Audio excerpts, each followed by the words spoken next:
दोस्तों नमस्कार। सबसे पहले आप इस तस्वीर को देखिए, ये हेमंत सोरेन जी का ट्वीट किया हुआ है। मैंने इसका स्क्रीनशॉट बहुत पहले ही ले लिया था, इसलिए यहाँ पे 4 आवर्स दिखा रहा है, लेकिन वीडियो मैं अभी बना रहा हूँ। खैर ये तो बात की बात है, मैं इसमें बता रहा हूँ जो कि आज मेरा टॉपिक है आप लोगों के साथ बताने का। इसमें हेमंत सोरेन जी जो लिखते हैं वो मैं पढ़ता हूँ पहले। मेरा उद्देश्य सिर्फ सरकारी नौकरियां में ही झारखंड की समृद्ध स्थानीय भाषा को प्राथमिकता देना नहीं है, बल्कि इससे जुड़े पाठ्यक्रम को भी दिशा देकर सशक्त करना है। विभिन्न महाविद्यालयों में संथाली हो, कुड़माली, खोरठा, मुंडारी आदि भाषाओं पर 200 से अधिक पदों पर शीघ्र नियुक्ति होगी। इसके नीचे एक रुपये से उन्होंने ट्वीट किया है, आपके यहाँ एक और भाषा बोली जाती है अंगिका, उनका ख्याल क्यों नहीं आया। तो खैर ये तो बाद में मैं बात करूँगा। इसमें मैं बात करने वाला हूँ खोरठा पर, क्योंकि ये जग जाहिर है कि खोरठा को मगही भाषा की एक शैली या फिर एक बोली के रूप में जाना जाता है। और इसमें जो आज मैं बात करने के लिए जा रहा हूँ वो है कि क्या खोरठा वास्तव में एक भाषा बन गई है झारखंड सरकार के कारण, या फिर खोरठा हमेशा से एक भाषा ही थी, इसे मगही के अंडर क्लब किया गया था ताकि इसे अच्छे से दिखाया जा सके। देखिए, अगर आप कभी खोरठा का जो हार्टलैंड माना जाता है, हजारीबाग और धनबाद बोकारो का जो क्षेत्र है, ये खोरठा का हार्टलैंड माना जाता है। यहाँ पे आपको खोरठा एक और जामताड़ा धनबाद का जो क्षेत्र है, यही सब खोरठा क्षेत्र जाना जाता है। यहाँ पे आपको एक प्रॉपर खोरठा सुनने को मिलेगा। वहीं आप नवादा जाइए, गया जाइए और आप जाइए अपना नालंदा जाइए, इन जहानाबाद जाइए, अरवल जाइए, औरंगाबाद जाइए, इन सभी ज़िलों में आप जाइए, यहाँ पे आपको प्रॉपर मगही सुनने को मिलेगी। पटना को मैं इंक्लूड इसलिए नहीं कर रहा हूँ क्योंकि पटना की मगही थोड़ी सी डाइवर्स हो गई है, क्योंकि पटना में मैथिल लेबर सब भी आते हैं काम करने के लिए, चूँकि मिथिला तो एक बोझ ही है बिहार पे, तो मगध और अंग और भोजपुर ही के भरोसे ही मिथिला चल रहा है। तो अब ये समझ लीजिए कि यहाँ पे जो पटना की जो बोली है मगही, वो थोड़ी सी प्रॉपर मगही से थोड़ी सी डिफरेंट है। लेकिन खोरठा और जो गया की मगही है, या फिर खोरठा जो कि हजारीबाग में बोली जाती है और मगही जो कि गया में बोली जाती है, इसमें आपको थोड़ा सा डिफरेंस नज़र आएगा। वहीं आप यदि देवघर जाइए या फिर आप जाइए दुमका नहीं, आप देवघर जाएं, तो वहाँ पे आपको खोरठा अंगिका मिक्स आएगा नज़र टच। वहीं अगर आप हजारीबाग और गिरिडीह भी जाएंगे तो वहाँ पर भी आपको अंगिका का एक टच नज़र आएगा। लेकिन क्या वास्तव में खोरठा एक भाषा है? तो देखिए, खोरठा एक, मैं अपना व्यक्तिगत बता रहा हूँ, खोरठा एक भाषा नहीं है। खोरठा जो है वो एक बोली ही इसे लिंग्विस्टिक्स ने मतलब भाषाविदों ने माना है, इसे खोरठा को एक बोली ही माना है। लेकिन खोरठा जो है झारखंड में काफ़ी पॉपुलर होते जा रही है। वैसे यदि आप झारखंड जाएं, झारखंड घूमें, तो आपको कहीं पर भी लोग, यदि आप प्रॉपर एकदम पूरा गांव के अंदर चले जाएं, तब आपको वहाँ पे रीजनल लैंग्वेजेस का जो झलक है वो देखने को मिलेगा। वरना आपको हर जगह झारखंड में हिंदी प्रॉपरली इम्पोज किया गया है।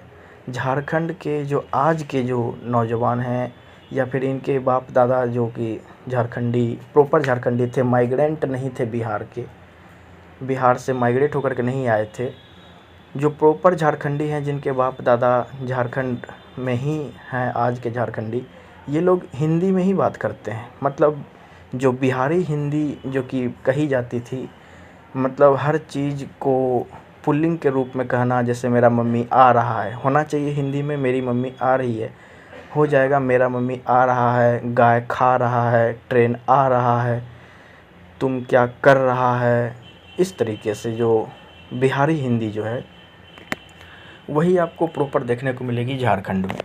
लेकिन जहाँ तक बात रही खोरटा की, तो खोरटा को जिस तरीके से झारखंड सरकार ने एक अलग भाषा के रूप में प्रस्तुत किया है, इससे मगहियों को आगे आना पड़ेगा। अभी तक मैं ये समझ रहा था कि मगही और मगध एक बहुत शांत क्षेत्र है, किसी से कोई बॉर्डर डिस्प्यूट नहीं। थोड़ा बहुत लखीसराय को लेकर के बॉर्डर डिस्प्यूट चलता है अंग और मगध में, कि लखीसराय मगध में है, अंग बोलता है लखीसराय अंग में है। तो खैर ये सब बाद की बात है, ये सब सुलझा लिया जाएगा। हाँ, जमुई पर दावा करना कि जमुई जो है वो मगध में है, तो ये बेसलेस है। हालांकि कुछ ऐसे मानचित्र हैं जिसमें जमुई को मगध में दिखाया गया है, मतलब मगही क्षेत्र में दिखाया गया है, वो प्रॉपर गलत है। तो लेकिन अब मगहियों को भी आगे आना पड़ेगा, क्योंकि इस तरीके से अगर उनकी ही भाषा और भाषा का क्षेत्र को अगर खंडित किया जाएगा तो मगहियों को आगे आना पड़ेगा। और जहाँ तक मेरे हिसाब से झारखंड में मगही को इसलिए नहीं ज़्यादा आगे बढ़ाया गया क्योंकि मगध को हमेशा से बिहार से जोड़कर देखा गया है, इसलिए मगध से वो लोग अपने आप को इंटर रिलेट नहीं कर पाते हैं। तो खोरटा का एक अलग सेंटिमेंट बढ़ता गया और खोरटा का आज आप ये देखें, झारखंड के जितने भी, जैसे मेक जोक ऑफ करके जो एक चैनल है मजो करके, उसका कॉपी करके जितने भी लोग खोरटा में बना रहे हैं वीडियो, खोरटा में बनाते हैं, तो खोरटा झारखंड में प्रॉपरली जो है काम कर रहा है। जामताड़ा वगैरह से बहुत सारी वीडियोस खोरटा के आते हैं। तो ये हो गई बात। दूसरी बात ये है कि इस पे कुछ मैथिलों का जो ये कहना था कि खोरटा जो है मैथिली की भी बोली है, तो अब तो मैथिलों को भी आगे आना चाहिए कि किस तरीके से खोरटा को जो है एक अलग भाषा के रूप में दिखाया जा रहा है। तो अब तो मैथिल आगे नहीं आ रहे हैं क्योंकि उनको पता है कि उनका दाल यहाँ नहीं गलने वाला है। तो इस वीडियो में यहीं तक, यहाँ पे मैं यही कहना चाहूँगा अंत में कि मगहियों को अब जगना होगा, नहीं तो झारखंड का जितना भी मगध का क्षेत्र है वो आज न कल एक खोरटा क्षेत्र बन जाएगा और खोरटा एक अलग भाषा के रूप में जानी जाएगी।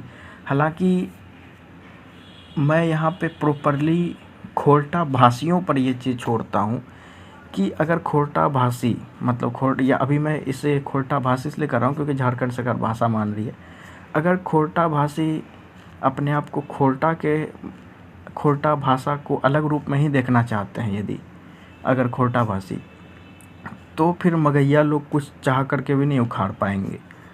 लेकिन यदि वो लोग अपने आप को मगध से या मगही से रिलेट करके देखते हैं तो फिर हो सकता है कि उसके लिए तो फिर बाद में खोरटा को एक उपभाषा के रूप में मगही के रूप में रखा जाए। और जहाँ तक बात रही खोरटा को 8वीं अनुसूची में शामिल करने की, तो ये तो मगही और खोरटा भाषियों का संदर्भ है, वही लोग जाने।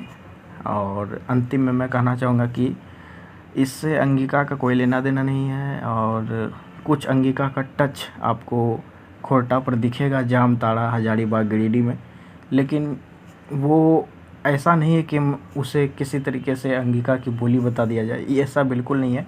इन्फ्लुएंस थोड़ा बहुत मगही का भी पड़ता है जमुई और लखीसराय के अंगिका में, लेकिन जमुई और लखीसराय प्रॉपर अंग प्रदेश में आता है। इसी के साथ मैं इस वीडियो को समाप्त करता हूँ। जय हिंद, जय भागलपुर, जय अंग प्रदेश।